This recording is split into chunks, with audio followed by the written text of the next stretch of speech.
don't need to see this. You'll find out why later. Are you going to dictate a letter, Jack?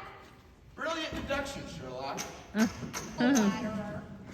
Shoot. To Peter Pumpkin Eater.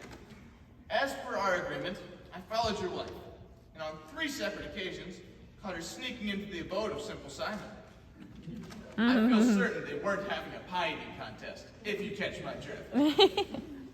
My advice is to lock her in the pumpkin shell and throw away the stem.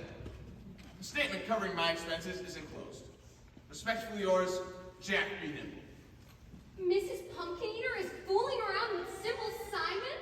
Wow. If you would let me go with you, I could have taken my Kodak and snapped some pictures of him sneaking into her house. Pictures weren't necessary.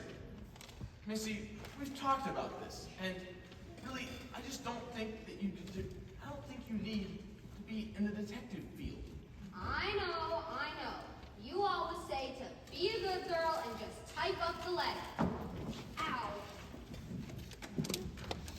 Yeah, I couldn't help overhearing what Mother Goose and Mrs. Pig told you about the 3 pigs. Because you had your ear glued to the door again? Well, not glued, but just kind of resting there. Uh-huh. You know how much I want to work with you on a case. I'm free night and day. Goodness knows my social life wouldn't be much of a conflict. Oh, please let me, Jack.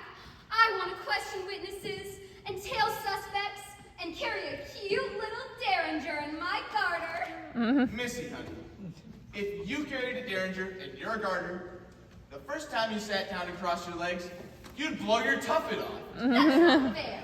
Tough. Just because I'm a little bit accident prone. A little. Do you remember the time that Yankee Doodle Dandy took you to London and the bridge fell down? I was nowhere near that bridge. And how come Doodle didn't ask you out again?